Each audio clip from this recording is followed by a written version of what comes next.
one of our Freedom Night services. We are glad that you're here. But you know what I'm most excited about?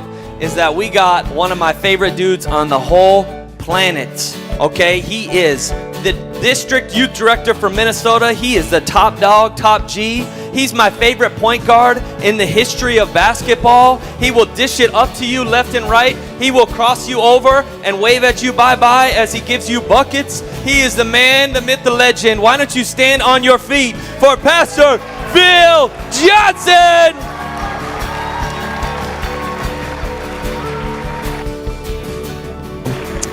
Hey, how many of you love Jesus tonight? Can you make some noise? Yes. Awesome. I love that. That was the loudest moment of the night. Hey, can we give it up for our worship team as well? Just setting the tone here tonight. They did such a great job. Y'all, I'm going to be honest. I am so pumped to be here tonight. This is family. For those of you who don't recognize, I got some of the original New Hope merch here tonight. So I see you guys don't ever miss on merch, but I had to let people know this is like that day one comfort colors type stuff. So some of you high schoolers were just in middle school, but even with that, it just shows like I am so pumped to be with friends and family here tonight. And this week is incredible. For those of you that are new to the New Hope community, we want to welcome you. But what I also want to say is this Freedom Week, I just want to share a bit of the genesis of where this began, because it's a common denominator for everybody here in this room. What we recognize, we sang about it here tonight. The Son of God, his name was Jesus, came to this earth to die on a cross for you and I. He lived a sinless life, died on a cross so that you and I might be able to experience freedom from our sin. Sin separated us from God, and there was a price that we could not pay, a debt that we could not recover from. But we saw that through the sacrificial giving of Jesus, of his life on this cross, he paid the price. 3 days later, rose again from the dead to defeat death, hell, and the grave. This freedom that we experience as Christians in our own life, this Freedom Week is an overflow of what we have already experienced. So students, if you are new to faith, this is a great opportunity to put action to your faith. Obedience and faith, they go hand in hand, a step of faith and a step of obedience. Saturday is an opportunity to practice obedience to what you say and proclaim your faith is in, and the freedom that we've experienced. Your pastors and leaders here tonight, they have one of the common denominators they have. Jesus changed their life. And that is why they are giving up time and energy to be here, to hang out with you this week. So students, when we talk about Freedom Week, it's not just an event, but this is an overflow of what Jesus has done for us. So as we step into that, we celebrate those that are going to experience freedom from slavery, but it's also a reminder of the freedom we've experienced through what Jesus has done in our own personal lives. So one more time, how many of you love Jesus tonight? There it is. All right. Getting Freedom Week started just right. That has nothing to do with the message, but everything to do with why we are here tonight. So, hey, as Pastor Luke shared, my name is Phil, and over half the things he said aren't even true. I'm pretty average at basketball. I'm a Timberwolves fan, Wolves and 6. We'll debate about it afterwards, but hey, I want to introduce you a little bit of my family so you know a little bit more about me, some fun facts, some true facts. So my wife and I, Audrey, we've been married going on 14 years. This is our family. They were praying for you guys here this week. My wife, she is the funniest person I have ever met. Like, she's Italian. I found out in Italian culture, as they think it, so they speak it. And but she also, I found out they don't make pasta, they make sauce. So we have a garden in our backyard, and we are blessed by just the creative sauce creations that she makes. My sons think she should open a restaurant called Mama's Boys. So if you ever see that pop up in Minneapolis, you know where it started. We have 2 boys, Parker and Paxton. Parker is 10 years old, loves everything sports and football. Paxton is our little mob boss at 8 years old. He's already he doesn't run lemonade shops because he goes, Dad, they don't make enough money. And so he started selling our stuff. Like for Speed the Light, I looked over, he's going in our closet selling our stuff without our permission. Dude is a little entrepreneur, but I do have to submit a prayer request to you because I know it's a competitive group here. My 10-year-old, he loves the Kansas City Chiefs. I know I already said, Ichabod, heresy, right? Well, I wanted him to be I wanted him to be a Vikings fan. I showed a little bit of a documentary. We were in it for better or for worse. But this documentary backfired on me because he became a Chiefs fan. Now, he will tell you, if he was here, he will name the roster. The kid has players on the team that others don't even know exist, but he loves the Chiefs. So much so we had a Super Bowl party here recently at our house. And he invited all his friends in the neighborhood, and we're there. Now, for those of you that don't care about football, don't worry, hang with me for a moment. And about halftime, the game is going really bad. The Chiefs are losing. And so he goes, Dad, he pulls me aside. He goes, Dad, we got to cancel the party. And I'm seeing those big crocodile tears in his eyes. I'm like, okay, bud. So thankfully everybody's just in the neighborhood. We're just sending them home and all that. I'm like, all right, you guys go watch the halftime show with your parents, right? And as soon as they leave, he runs to my arms and just starts bawling. And just like, Dad, trying to speak through the tears. And I'm like, oh, buddy, it's okay. And then he catches me with a stray. He goes, Dad, is this what it feels like to be a Vikings fan every year? I said, bro, you lucky I'm wearing the dad hat right now, not the Vikings hat. So y'all got to pray for me. It is for real. We got some spiritual warfare in our house. My wife asked me on accountability side to make sure I show the next picture, and that is we have a dog. We are a dog family. His name is Brady. He's 13 years old. He's been hit by a car, eaten pounds of chocolate, eaten through pill bottles, and he's still alive. We showed the kids Old Yeller recently just to get them ready for what's to come. Marley and me's next, so that'll be where the tears come from. So that's my family, and that's a bit of just who's praying for you guys and sending. But hey, like I said, our goal this week, our goal together is not that you even remember my name, that you probably wouldn't even remember my family, but you would remember everything that Jesus has done for you. That as you shared that opening passion statement, purpose statement, that you were created on purpose and with a purpose. That as you step out of this week, you'll recognize that you have the ability to bring about the change that you desire to see in your world. That is not by your own strength and your own might, but by the power of the Spirit that lives within you, by what Jesus has already done. I think part of our goal this week, there are those of you, you have forgotten that you have been found. But what does it look like to be found people that find people? To be people that are freed people that free people. And our goal this week, like I said, is to not remember some quote or remember some moment from an event, but to remember what Jesus has done for you and what Jesus has called you to do. So tonight, in the moments we have together before we go hang out, the title of the message is simply tonight, Give Me Jesus. Give me Jesus. We're going to be in Mark 10 here in a moment, but I need to find out.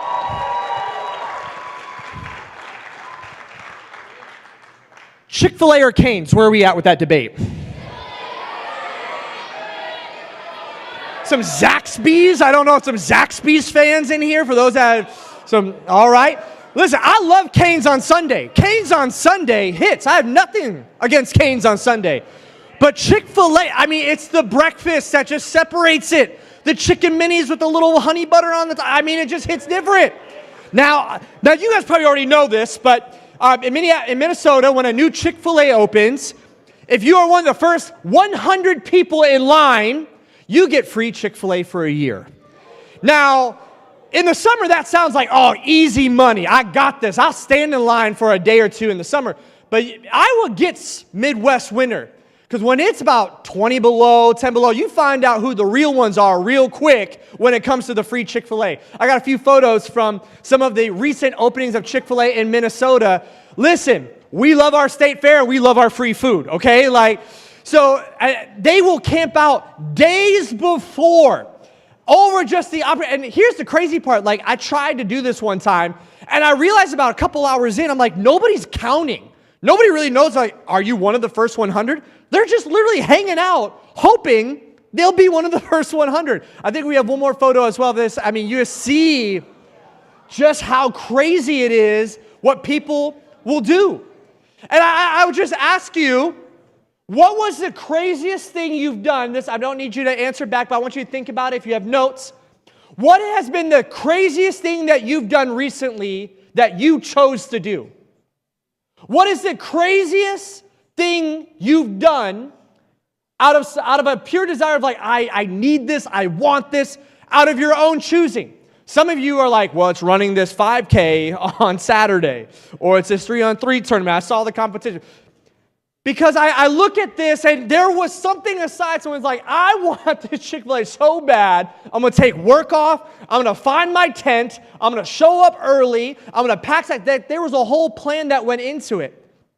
And I share this to highlight kind of what we're looking at here this evening in the moments that we have together is how far would you go? What would you do if you knew that, hey, this effort that I'm exerting, this decision I'm making, what is the craziest thing that you've done to get something you've desired? Now, here's our tension when it comes to our faith journey.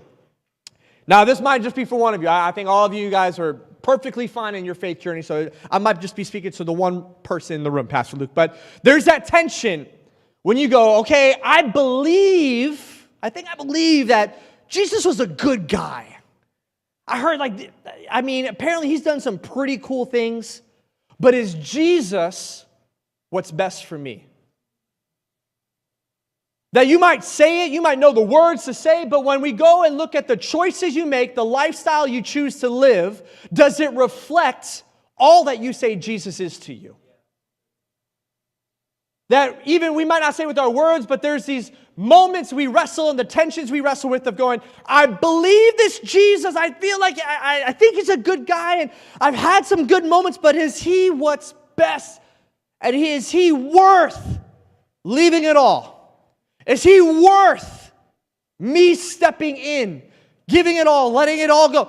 Friends, if I would submit, and in the moments we have together, it's not just is he worth it, but he is worthy.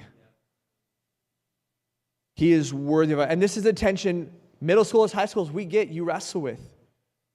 But what I want to submit to you here tonight in the text that we're looking at, there's a story we're going to be looking at. Many of you might be familiar with it.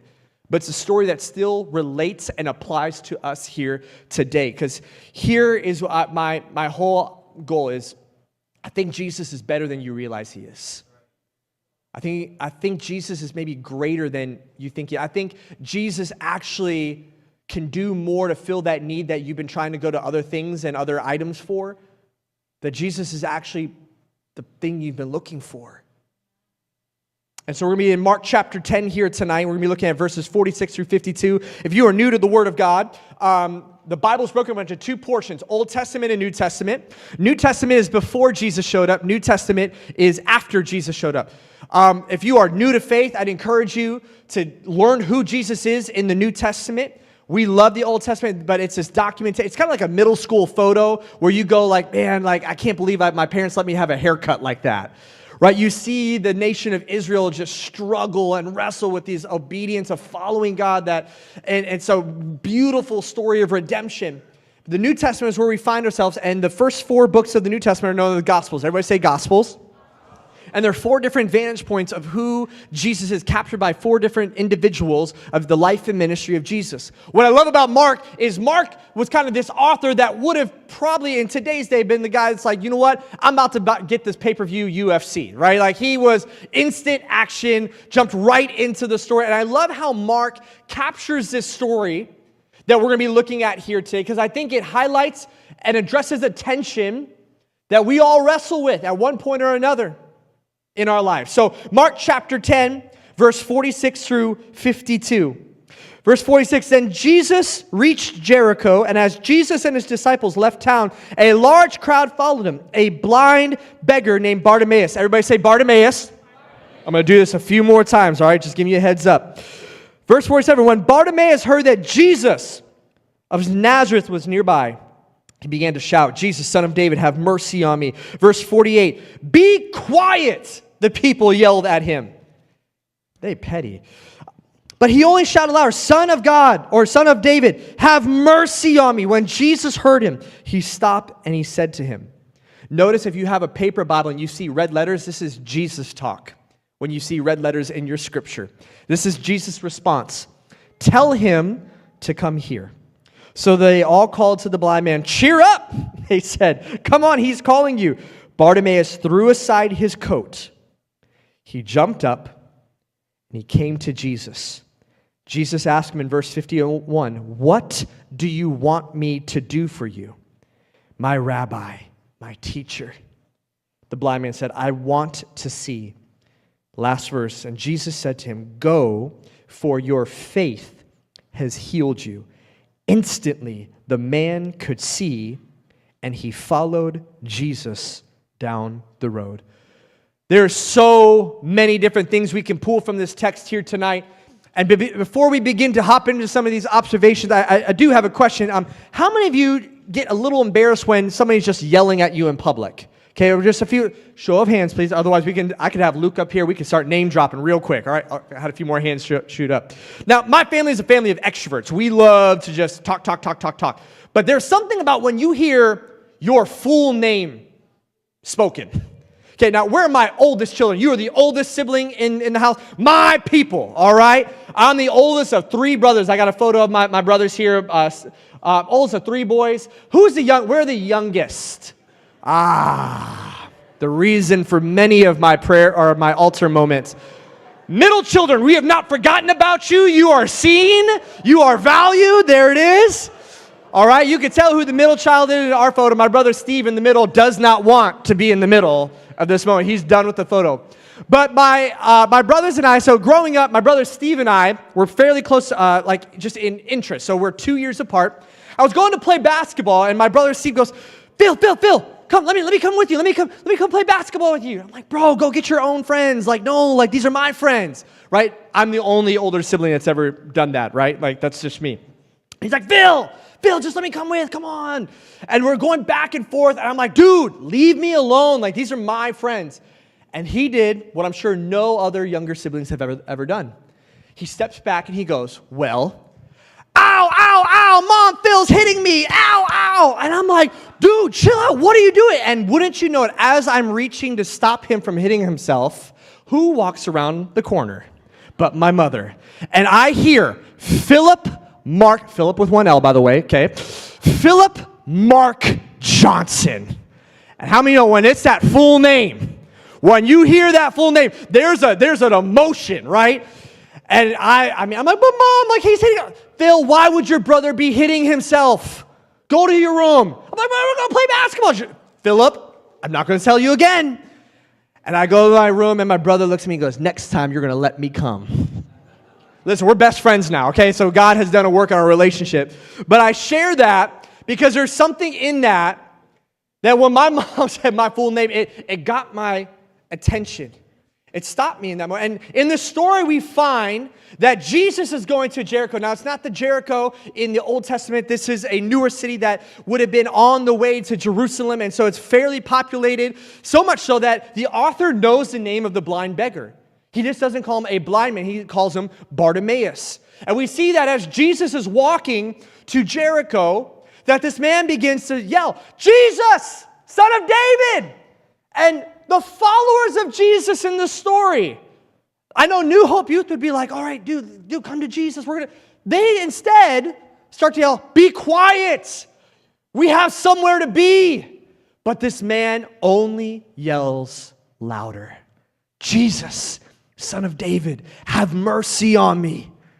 And we see in verse 50 that this is what we're going to pull from here tonight in the few moments we have. In verse 50, when Jesus called him, you see, notice he was blind. He couldn't see, but he sensed the presence of Jesus close, the nearness. And just something inside of him just was prompted to call out, Jesus, Son of David, have mercy on me. Verse 50, as Jesus invites him up, this is the verse that we're going to pull from tonight. Verse 50, Bartimaeus threw aside his coat, jumped up, and he came to Jesus. He threw aside his coat, jumped up, came to Jesus. How many of you like cold weather? We're my cold weather people. Yep? Nope? Okay. Midwest weather, it's kind of like one of those, like, you know, it's when it's like 40 degrees, it's like, hoodie and shorts, fine, right? But like when you're looking at this blind beggar, it references this coat. Now, when you begin to look at, scholars would share that these beggars that would sit outside city gates, that would sit alongside these roads, to have a coat, to have something that could block out the heat of the sun, or the cool of the evening was considered a privilege. To have something that was of a coat was a safety net, if you will. If I could relate it to where we're at today, that there's oftentimes we'll build these walls to protect us from being vulnerable, and this coat for this blind beggar, Bartimaeus, could have had many different uses.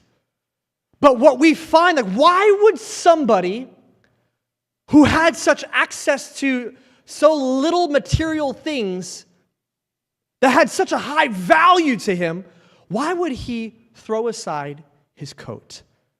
You see, many scholars would believe that being a blind beggar, he wanted to remove any possible distraction that would trip him up or keep him from getting to Jesus. So as Jesus calls out to Bartimaeus, Bartimaeus hears the voice of Jesus and begins to remove his coat. Students, I share that because, can I just ask, what distractions do you have that might be tripping you up from following Jesus? What are those things that feel comfortable? Those things that maybe you're like, Jesus, you could have it all, but this. Isn't it interesting as you look through the scripture that for those of you that are familiar with the story of the rich young ruler, if you've not read that phenomenal story, but this rich young ruler goes, Jesus, I want to follow you. Jesus gives him a set of steps to take. He goes, I've done all those. And then he goes, well, sell everything you have and come follow me. And this rich young ruler backs up and goes, I can't do that. Isn't it interesting that in comparison, that the one who experienced the fullness of Christ in this moment is the one that was willing to lay it all down? That the example of saying, I know what this means to me, but he who called me, there's so much more there than anything this coat could offer me. Students, what distractions are tripping you up? Are there distractions that you've allowed for the sake of comfort to keep you from drawing near to Jesus? The second thing we pull from this, just this concept of getting back up. We see that he threw aside his coat and he jumped up. I can only imagine what Bartimaeus had to navigate, being someone that was constantly overlooked, cast aside on this path. We see in the text that people are literally yelling at him to be quiet as he's yelling out to Jesus. Who knows what else it is that he had to experience. But one of the things that it highlights, and I think that young followers of Jesus that you navigate and you experience, that when you get knocked down, there's this thought, is it even worth getting back up? Is it even worth going through this valley? Because too many times our valleys become our graveyards. That really what happens is in these valleys we experience parts and characters of God that can't be experienced from mountaintops. But what happens is we get so into our thoughts and our feelings that we miss out on what God has done, what Jesus has done, that a valley turns into our graveyard. But really what we are recognizing that the power that we have through the Holy Spirit, what Jesus has done for us, that we are able to get back up even when you go, I can't do it again. I can't get back up. You know what? Maybe it's safer. Maybe it's more convenient if I just said, maybe this is just the way my life's supposed to be. Maybe this is just the way God had it planned. Students, what if the breakthrough you've been praying for is just on the other side of you getting back up? Well, I've tried church, I've tried the small group, and this. Listen, this is a room full of imperfect people that have been saved by a perfect God. People are going to let you down, but God will never fail you. Bartimaeus hears the voice of Jesus speak to him. And he doesn't think, here's another person trying to help me. He jumps up and he begins to move to Jesus. I'm not sure how many of you are familiar with Tony Hawk. He had a pretty dope video game. Pretty big deal. So he's a skateboarder. I am horrible at skateboarding. Even like the electronic one, like my balance is, it's bad. Well, there was a trick that for a while was considered in the skateboarding world to be impossible. It's called the 900. And the 900 consisted of 2.5 turns in air. Nobody had ever done it in competition. Tony Hawk began to practice, to go time after time to practice what was seen as impossible. And later on in the 1999 X Games, he began to go, he's like, this is the time. I'm going to complete this trick. And people began to watch as time after time he collapsed. 11 times he fell on national television. Some of you get embarrassed just thinking what would happen if it was in your school cafeteria. Can you imagine the eyes of the world on you? And Tony just keeps falling and falling and falling and falling. Later on, there's an interview. They said, why'd you keep getting back up? He goes, I was either leaving in an ambulance or I'm leaving completing this trick. But I'm not going until it's done. On the 12th try, Tony Hawk completed the first ever 900 and landed it, walked off, and it was this crazy moment. And I share that story because I think, how many of us would have quit on attempt number 4? On attempt number 5? Number 8? Number 9? Part of our faith journey is having a resiliency and a grit that's rooted in our faith in Jesus Christ. He who knew no sin, he who did not give up, he who kept getting back up, he who through love and obedience died a sinner's death on a cross, though he was sinless. So when you think about, can I get back up? Students, here's what I want to encourage you with. It may hurt to get back up, but there is healing found in Jesus. You may feel like this is going to hurt, but your healing is found in Jesus. We see this in this text, and our last point here tonight, I'm going to invite the worship team up. This is our church lingo for we're almost done. Move towards Jesus. These are super practical, and you're like, they're right here in the text. They're right here in the text. Move towards Jesus. Remove distractions. Get back up and move towards Jesus. Notice that first off, let's be honest. Bartimaeus is a better human than we are. Can you, I know there's a few personalities, I'm not going to name names in here. I know they're probably going to expose themselves of being these people when we're playing basketball later, but I would have been petty with it. I would have been like, I don't know who told me to calm down, but look who he called. I would have been letting them all know that Jesus called me. But Bartimaeus, in this moment, he wasn't keeping receipts. He wasn't trying to call out who it was that tried to calm him down. He just simply heard the voice of Jesus, and he began to move towards Jesus.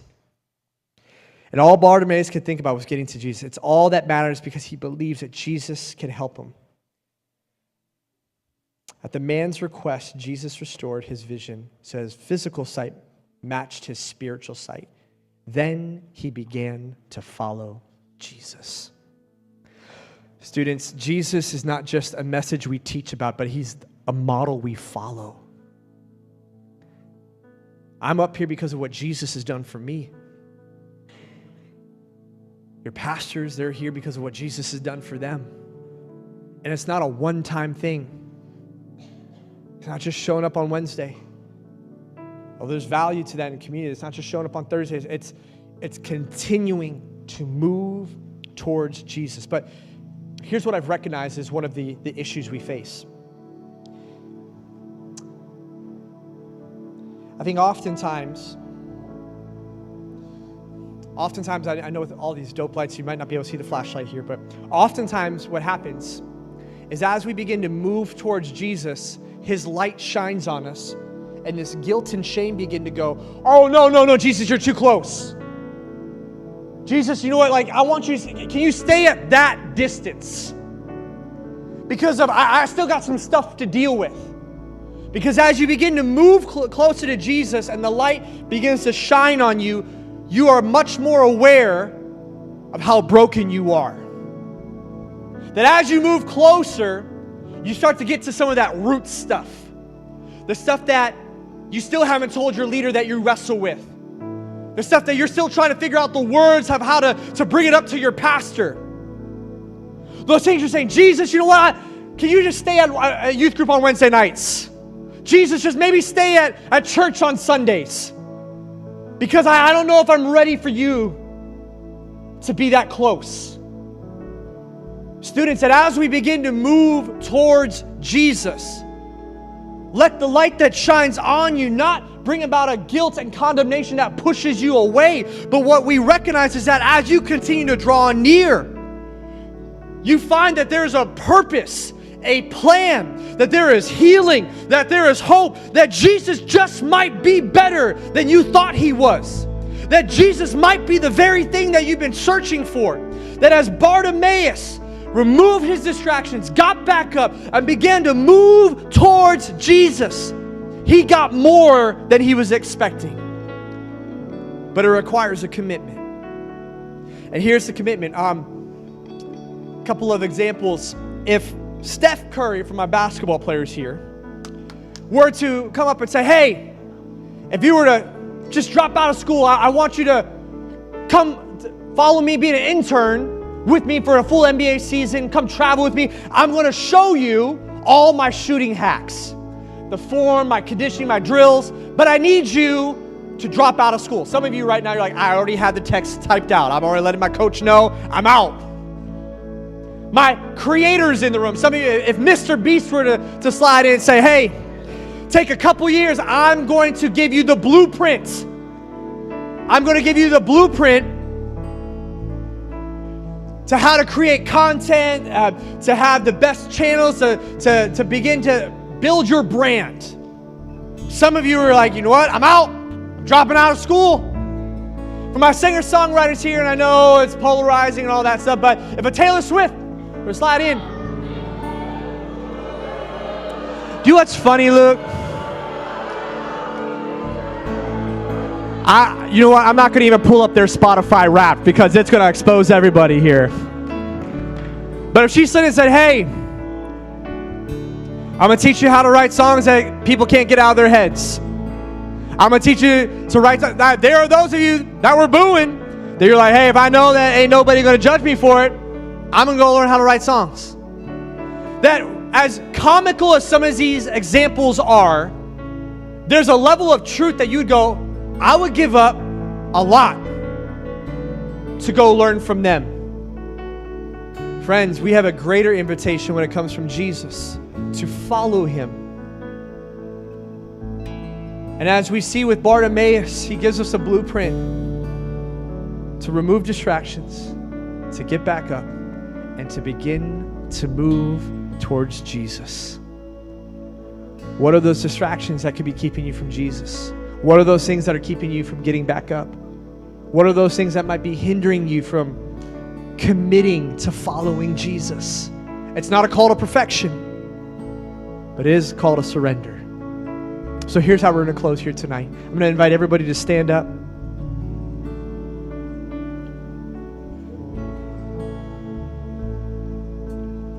I love how this story ended here tonight in our text.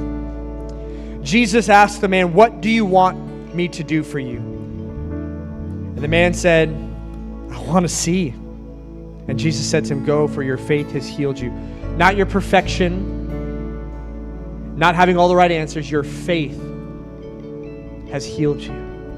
Instantly the man could see and he began to follow Jesus. Here's how we're going to close tonight. We got to handle some house business first, and that is for those of you that have yet